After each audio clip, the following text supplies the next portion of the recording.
di pekan ini, apakah dengan sejumlah data yang akan di-list baik dari dalam negeri maupun luar negeri ini bisa membuat laju IHSG rebound kembali ke level 7.300?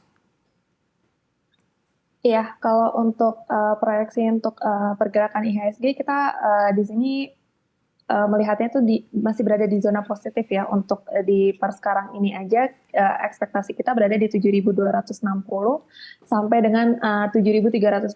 Ada beberapa banyak sih katalisnya. Yang pertama terutama dari rilisnya kinerja emiten ya, karena kalau dari kinerja emiten sebenarnya untuk full year 2023-nya belum semuanya rilis, jadi itu baru sektor banking dan juga ada beberapa dari sektor pertambangan, dan kita masih memonitoring terkait dengan rilisnya kinerja emiten. Terus yang kedua juga dari data inflasi yang akan rilis, yang sepertinya ekspektasinya masih akan rendah karena untuk di Januari kemarin itu inflasi berada di 2,6%. Jadi untuk bulan sekarang di bulan Februari kita ekspektasi masih akan rendah sebelum nantinya biasanya accelerate di bulan Maret ya, menuju dikarenakan adanya puasa dan juga Ramadan.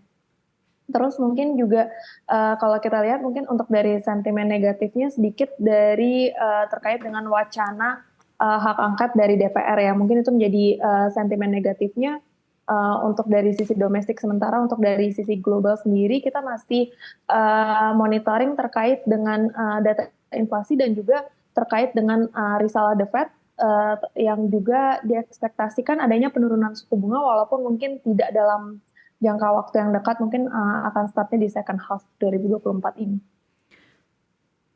Baik, terima kasih Mbak Putu atas penjelasannya. Selain yang sudah Anda sebutkan tadi begitu ya, rilis ekonomi, kemudian ada beberapa sentimen negatif lainnya juga pada pekan ini. Kita tahu bahwa Goto ini akan public expose dan salah satu agendanya adalah pengambil alihan PT Tokopedia oleh TikTok. Kalau menurut Anda Mbak Putu, seberapa besar efeknya baik ke pergerakan saham Goto itu sendiri dan juga terhadap IHSG dan juga sektor teknologi?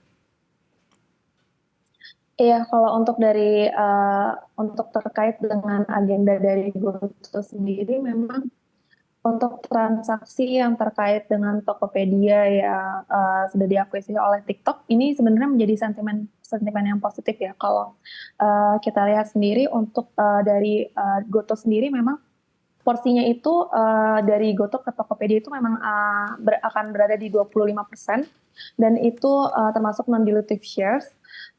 Dan kalau kita lihat juga dengan adanya ini, sebenarnya Goto akan masih mendapatkan pendapatan terkait dengan e-commerce service-nya, yaitu untuk secara quarterly basis ya. Walaupun memang secara untuk dari sisi laporan keuangannya dari Tokopedia sendiri nantinya tidak akan dikonsolidasikan ke Goto. Itu akan menjadi positif dikarenakan kalau kita mengingat ini, kalau sebagian besar dari cost-nya di Goto sendiri untuk Tokopedia itu sekitar berada di 31%. Jadi nantinya ketika ini tidak dikonsolidasikan lagi, secara laporan keuangan baik di kuartal keempat atau nantinya di kuartal 1, secara garis besar Goto bisa mencatatkan positif adjusted EBITDA dan juga nantinya akan improve secara profitabilitas. Nah, karena Baik. itu juga Goto nantinya ke depannya juga bisa fokus untuk invest di seperti on-demand service, fintech bisnis, dan Oke. ada inisiatif lainnya. Oke, setelah kita berbicara terkait seperti apa prospek saham Goto seiring dengan adanya aksi korporasi yang dilakukannya, bagaimana dengan dampaknya terhadap pergerakan saham-saham teknologi lainnya? Karena kalau kita lihat secara sektoral sebetulnya saham dan sektor teknologi ini menjadi sektor yang cukup laggard karena secara year to date juga sudah terkoreksi hingga 13%.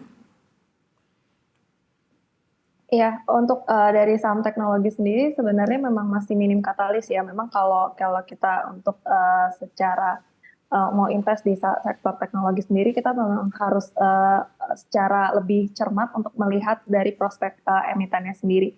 Dan untuk sektor teknologi sebenarnya katalisnya mungkin yang menjadi katalis positif di nantinya dari interest rate cut dari Amerika Serikat yang nanti ekspektasinya akan terjadi di second half 2024. Jadi sampai dengan biasanya itu akan menjadi positif untuk saham-saham di sektor teknologi. Baik, Mbak Putu, saya ingin mengelaborasikan salah satu sentimen yang juga sempat dibahas tadi, yaitu terkait dengan pemilu begitu. Tadi ada menyebutkan ada satu sentimen yang bisa menjadi pemberat IHSG, yaitu di mana ada kemungkinan bahwa anggota DPR legislatif kita akan mengajukan hak angket terhadap hasil pemilu. Tapi di sisi lain kan memang bisa kita katakan di titik ini pemilu kemungkinan besar adalah satu putaran, di mana ini merupakan juga sentimen yang sangat positif bagi investor untuk memberikan kepastian itu tadi, untuk melakukan transaksi dan juga investasi. Nah, kalau kita lihat dari dua arah dari satu sentimen ini dari pemilu, kira-kira apa dan sebesar apa dan kapan akan berpengaruh terhadap kinerja IHSG?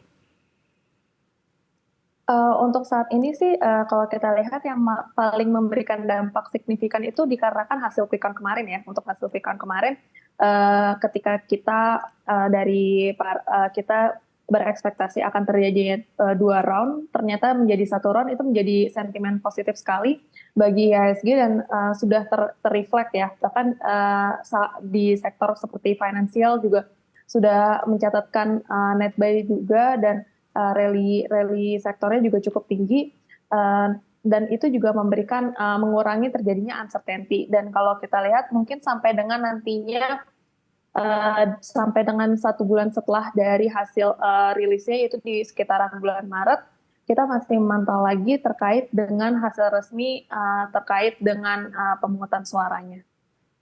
Oke, baik.